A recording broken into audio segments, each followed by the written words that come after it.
Assalamualaikum warahmatullahi wabarakatuh. Salam sejahtera untuk kita semuanya. Kembali lagi bersama kami channel mekanik di sini. Ya, kali ini ada keluhan dari pemilik kendaraan Mio Z ya teman-teman, dimana keluhan motor kecepatan tinggi, terus engine brake, motor bunyi rotok kayak gitu. Nah, ternyata di sini ada kendala teman-teman. Teknisi kami menemukan sesuatu hal yang aneh di bagian air muncul atau istilahnya air keluar dari bagian di unit gearbox. Nah, ini air ya isinya teman-teman. Jadi pantaslah untuk keluhan disampaikan oleh pemilik ya. Oh, ini sangat banyak ya untuk air yang keluar. Teman-teman, ini harusnya tidak ada air ya, tapi kan memang ada satu hal kendala yang terjadi. Ini bisa menjadi seperti ini teman-teman. Oke, ini kita telaah dan kita cari penyebabnya teman-teman. Oke teman-teman ya, kita lanjut kembali untuk memeriksa dan menelaah ini oli atau istilahnya air yang masuk ke bagian gearbox ini dari mana teman-teman. Oke, seperti yang sudah ya terjadi di unit Mio M3 atau Mio 125 series. Nah, penyebab utamanya itu dari sini, kendala airnya masuk itu dari box filter udara teman-teman ya, box filter udara yang bolong. Sebab bolong dari mana? Nah, ini jadi pertanyaan, pasti muncul pertanyaan itu. Nah, bolongnya, sumber kebolongan atau munculnya rusak bolong itu di bagian box filter udara itu dari bagian flap yang tadinya ini karet ya, tapi lama kelamaannya jadi getas seperti plastik. Sementara ini lengan ayun atau istilahnya ngayun lah ya, karena memang ada swing arm di engine ini, di bagian ada suspensi dan ini kegesek-gesek bagian flap. Nah, lama kelamaan kalah untuk bagian dari box filter udara ini. Nah teman-teman, bisa kita lihat, nah, misalkan pas hujan, pas nyuci, ini otomatis masuk ke semua ini, karena alur si air yang masuk ke sini itu pasti ikut mengalir ke sini, tertumpu di bagian titik ini, titik yang bolong.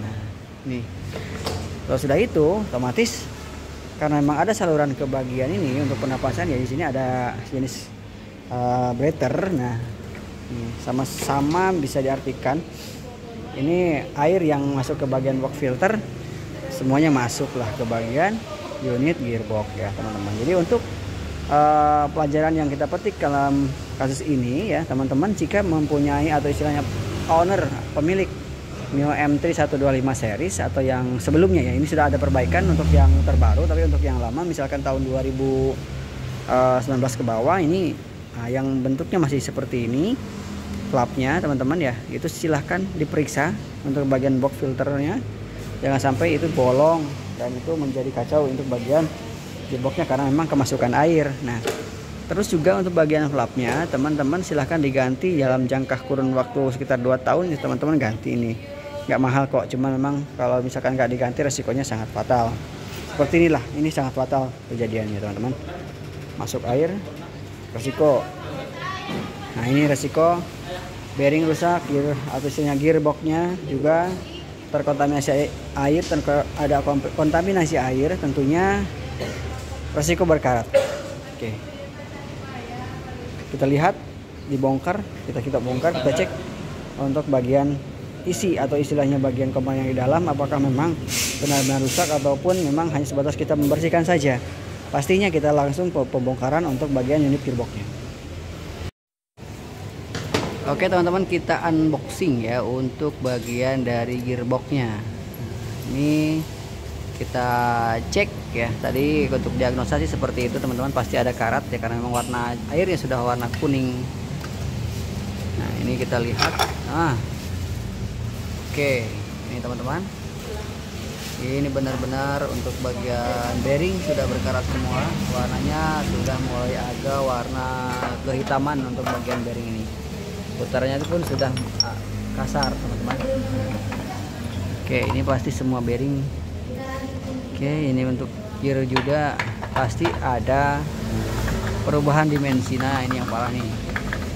Nah, ini yang bisa mengakibatkan suara tadi pas engine brake jadi benar-benar parah sebenarnya. Ini bearing ini sangat ekstrim kerusakannya teman-teman. Oke, ini juga untuk bearing ini sama.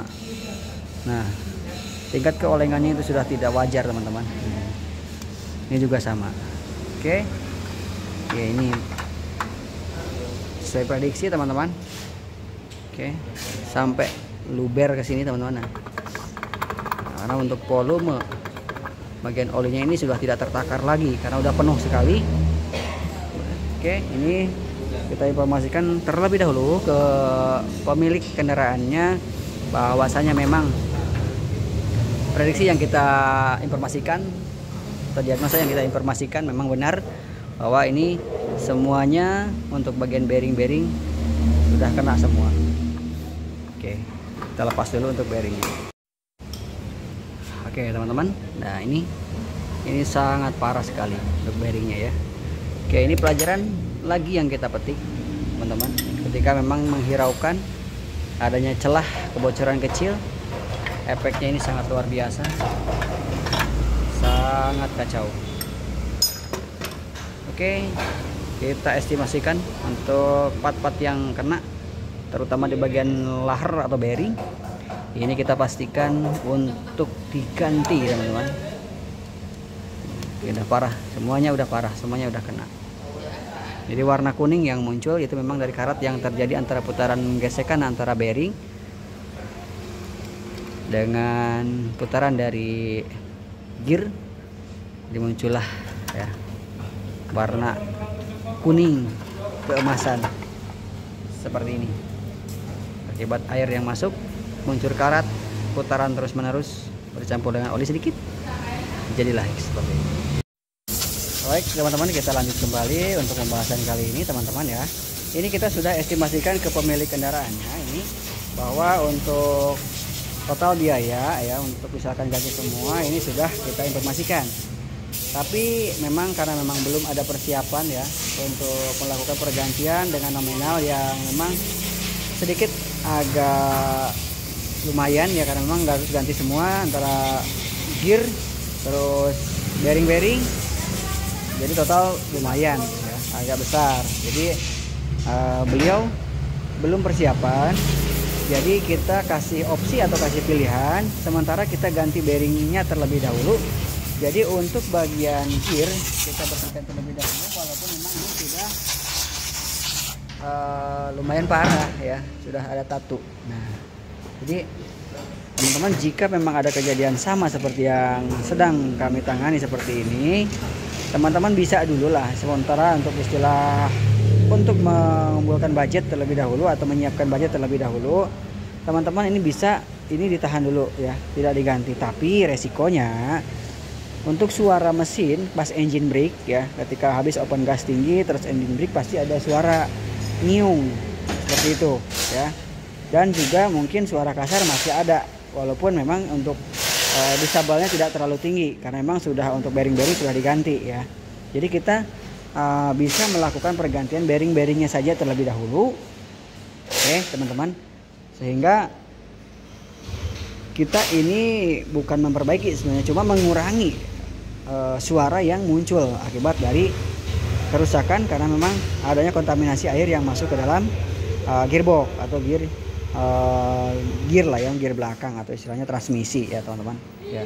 Dan tentu juga teman-teman, sebelum kita melakukan pergantian semua total, ini wajib kita hentikan dulu sumber air yang masuknya ya. Percuma kita melakukan pergantian unit transmisi atau gear transmisi. Nah, sementara untuk bagian sumber air yang masuknya ini tidak diperbaiki atau tidak diganti, ini wajib dilakukan pergantian untuk gear atau istilahnya box filternya, maaf ya, box filternya ini wajib dilakukan pergantian terlebih dahulu ya. Oke, tidak pun misalkan ya untuk budget ada belum persiapan juga misalkan pemiliknya, nah kita lakukan perbaikan untuk menambal dulu di sini ya. Kita tambal boleh ya, tapi misalkan ya udah ini ganti saja, ini lebih baik diganti teman-teman ya, karena ini sumber masalahnya itu dari sini. Dan pelap juga ini harus teman-teman ganti Kenapa? Karena jika memang tidak diganti, keadaan pelap ini sudah getas seperti ini, jika ini baru pun ya, untuk box filter udara baru, otomatis kelamaan terlambat laun beberapa bulan ke depan resiko bolong kembali terjadi ya. Jadi diwajibkan dan disarankan untuk melakukan pergantian. Jika pun tidak diganti, ini ada beberapa poin yang harus di akalin, bisa ya dipotong, misalkan yang penting tidak bersentuhan dengan box filter udara. Tapi resiko memang ada masuk banyak kotoran yang ke bagian throttle body ya, itu resikonya. Oke, bisa banyak sekali untuk diakali. Dan jika memang kondisi keuangan customer belum persiapan, ya itu bisa diakali sebenarnya. Cuman untuk SOP-nya itu wajib sekali untuk melakukan pergantian. Oke, jadi ini pembahasan kali ini teman-teman yang jadi pelajaran. Jadi jangan sampai hal kecil yang berakibatnya jadi masalah besar harus teman-teman perhatikan, harus teman-teman pedulikan itu ya. Jangan dikesampingkan atau jangan diabaikan, karena resikonya seperti ini. Jika seperti ini, kita banyak sekali kambing hitam yang ditunjuk ya.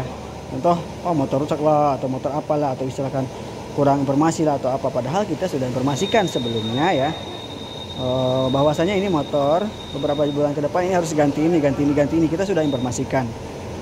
Di buku panduan juga pun kita sudah informasikan, ada informasi bahwa kerusakan muncul ya, itu bisa dilihat dari spesifikasi, jarak tempuh, ataupun memang dari sudut visual juga. Nah, itu beberapa poin penting atau faktor yang mengharuskan adanya beberapa part yang wajib diganti atau wajib di repair ya. Itu bahwasannya bengkel itu tidak menyarankan untuk mengganti itu, karena bengkel menyarankan untuk ganti itu karena memang sudah waktunya, dan memang jika tidak diganti itu resikonya malah bisa berlipat-lipat ya. Oke, jadi kita sebagai teknisi atau bengkel atau mekanik, adapun kita menawarkan part ke customer, bukan berarti kita semata-mata ingin mendapatkan cuan semata atau istilahnya penjualan target ataupun penjualan spare part kita supaya laku, tidak ya. Tapi utamanya adalah demi menghindari kejadian yang sudah parah seperti ini. Adapun memang ada penjualan, itu bonus tentunya. Oke, itu saja teman-teman. Jadi pelajaran penting, hal kecil berujung besar yang memang harus dihindari ketika sudah diinformasikan harus diganti atau harus diperbaiki. Saya kata wassalamualaikum warahmatullahi wabarakatuh. Sampai jumpa lagi di video kami yang selanjutnya.